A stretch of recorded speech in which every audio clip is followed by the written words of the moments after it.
হরে কৃষ্ণ। ভক্তিপথ চ্যানেলে আপনাদের সকলকে স্বাগত। আজ আমি রমা একাদশীর মাহাত্ম্য পাঠ করব। ইহা 17ই অক্টোবর আপনারা সবাই পালন করবেন এবং এর পালনের সময়সূচি হচ্ছে 18ই অক্টোবর 9টা 28 মধ্যে, অর্থাৎ একাদশীর পরের দিন। এখন রমা একাদশীর মাহাত্ম্য পাঠ করছি, আপনারা সবাই শ্রবণ করুন। একদা মহারাজ যুধিষ্ঠির কহিলেন, হে জনার্দন, কার্তিক মাসের কৃষ্ণপক্ষে একাদশীর নাম কি তাহা কৃপাপূর্বক বলুন। শ্রীকৃষ্ণ উত্তর দিলেন, হে নৃপশ্রেষ্ঠ, সেই একাদশী রমা নামে বিখ্যাত এবং মহাপাপ নাসিকা ও শ্রেষ্ঠ। হে রাজন, এই প্রসঙ্গে উহার কিছু মাহাত্ম্য কীর্তন করিব, একাগ্রচিত্তে শ্রবণ করুন। পুরাকালে মুকুচন্দ নামে একজন বিখ্যাত রাজা ছিলেন।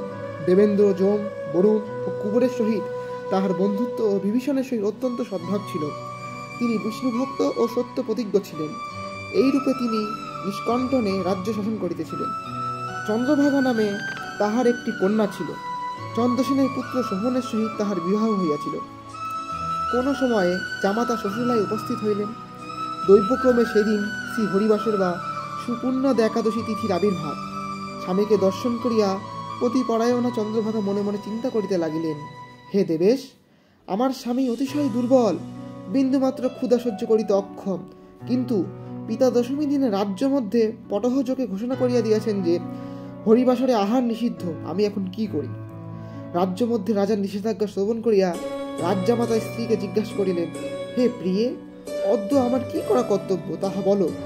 ইহার উত্তরে রাজকন্যা বলিলেন, হে স্বামী, অদ্য এই গৃহে তথা রাজমধ্যে কেউই আহার করিবেন না। মনুষ্যের কথা দূরে থাকুক, পশু পর্যন্ত হরিবাসরে তৃণ, অন্ন, জলমাত্র গ্রহণ করিবে না। হে কান্ত, যদি তুমি ইহা হইতে মুক্তি পাইতে ইচ্ছা করো, তবে নিজ গৃহে প্রত্যাবর্তন করো। এখানে আহার করিলে তুমি সকলে নিন্দা ভাজন হইবে এবং পিতাও ক্রুদ্ধ হইবেন। ইহা বিশেষভাবে বিচারপূর্বক কর্তব্য নির্ধারণ করো। সাধ্বীস্ত্রীর এই কথা শ্রবণ করিয়া পতি তাহার সংকল্প ব্যক্ত করিলেন, হে প্রিয়ে, তুমি সত্য কথা বলিয়াছ। আমি গৃহে যাইব না, এখানে অবস্থান করিয়া একাদশী ব্রত পালন করিব। বিধি নির্ঘণ্ট যাহা আছে তাহা অবশ্যই ঘটিবে। জামাতা শোভন এই ব্রত পালনে বদ্ধপরিকর হইলেন। সমস্ত দিবস অতিক্রান্ত হইয়া রাত্রিভাগ আরম্ভ হইল। বৈষ্ণবের নিকট সেই রাত্রি সত্য আনন্দদায়িনী বটে, কিন্তু শোভনের পক্ষে তাহা ছিল বড়ই দুঃখদায়িকা, কারণ খুদ পিপাসায় সে উত্তরোত্তর দুর্বল হইতে লাগিল। এইরূপে ক্রমশ অসুস্থতা বৃদ্ধি পাইতে পাইতে পরদিন অরুণোদয়ের সঙ্গে সঙ্গে তাহার দেহ হইতে প্রাণবায়ু বহির্গত হইল। রাজা মুচুকুন্দ সাড়ম্বরে তাহার সব দাহকার্য সুসম্পন্ন করিলেন। চন্দ্রভাগা পতির অত্যষ্টি ক্রিয়ার ও অধ্যাত্মিক কৃত্য সমাপন করিয়া পিতৃগৃহে প্রত্যাবর্তন করিলেন। কালক্রমে রমাব্রতের প্রভাবে শোভন মন্দারাচল সানুদেশে অনুপম সৌন্দর্য বিশিষ্ট এক রমণীর দেবপুরী প্রাপ্ত হইলেন। মুকুন্দপুরের সোমশর্মা নামক একজন ব্রাহ্মণ তীর্থভ্রমণ করিতে করিতে তথায় উপস্থিত হইয়া দেখিলেন, হেমন্তময় এক বিরাট পুরীতে রত্ন বৈদুর্যমণ্ডিত বিচিত্র স্ফটিকচিত সিংহাসনে কিরীটকুণ্ডলযুত হার কেউরভূষিত রাজা রাজেশ্বর শোভন শোভমান। তিনি শ্বেতছত্র চামর দ্বারা নিরাজিত হইতেছেন। গন্ধর্ব ও অপ্সরাগণ নানা উপাচারে সেবা ও বন্দনা করিতেছেন। ব্রাহ্মণ সেই শোভনকে চিনিতে পারিয়া তাহার নিকট উপস্থিত হইলেন। শোভন সেই ব্রাহ্মণকে দর্শন করিয়া আসন হইতে উঠিয়া তাহার চরণ বন্দনা করিলেন ও মুকুন্দপুরের শ্বশুর ও ভার্যার কুশল বার্তা জিজ্ঞাসা করিলেন। ব্রাহ্মণ সকলের সুসমাচার জানাইয়া বিস্মিত হইয়া বলিলেন, এমন বিচিত্র মনোরমপুর কেউ কখনো দর্শন করেন নাই। ইহা আপনি কি রূপে প্রাপ্ত হইলেন তাহা সবিস্তারে বর্ণনা করুন, আমার বড়ই কৌতূহল জন্মিয়াছে। শোভন বলিলেন যে কার্তিক মাসে কৃষ্ণপক্ষে রমা একাদশী সর্বোত্তম মধ্যে শ্রেষ্ঠ।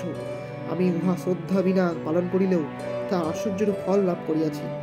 আপনি কৃপাপূর্বক চন্দ্রভাগাকে সমস্ত বৃত্তান্ত বলিবেন। সোমশর্মা মুকুন্দপুরের প্রত্যাবর্তন করিয়া চন্দ্রভাগার নিকট সমস্ত নিবেদন করিলেন।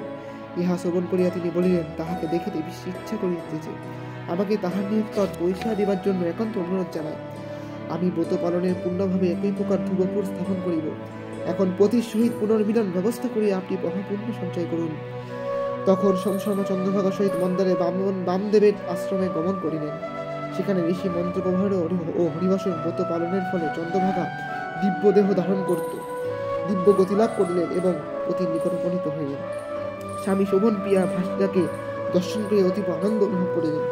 বহুদিনের পর স্বামীর সঙ্গপ্রাপ্ত হইয়া চন্দ্রভাগা অকপটে আত্মপূর্ণ কথা জ্ঞাপন করিলেন, হে প্রিয়, অদ্য অষ্টবর্ষ অতীব হইতে চলিল। আমি যাবৎকালে পিতৃগৃহে অবস্থান করিতেছিলাম, তদ্বিধ এই রামাব্রত উদযাপনের করিয়া আসিতেছি। তাহার পুণ্যফলে সর্বকাম সমৃদ্ধ হইয়া মহাপ্রলয় কাল পর্যন্ত এইরূপ স্থায়ী রাজ্যপ্রাপ্ত হইব, এই দৃঢ় বিশ্বাস ছিল। হে নৃপশ্রেষ্ঠ, দিব্যগৃহ শোভন দেবরূপে চন্দ্রভাগা সহ তথায় দিব্য সুখ ভোগ করিতে লাগিলেন।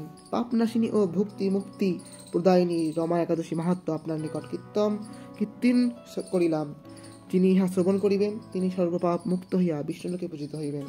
এই ছিল রমা একাদশীর মাহাত্ম্য। আপনারা সবাই এই একাদশী পালন করবেন এবং আপনারা সবাই জানেন এখন যেহেতু দামোদর মাস চলছে, সুতরাং দীপদান, তুলসী পরিক্রমা, যেমনটা আমি আগের ভিডিওতে বলেছিলাম সেই মতো আপনারা সবাই পালন করবেন।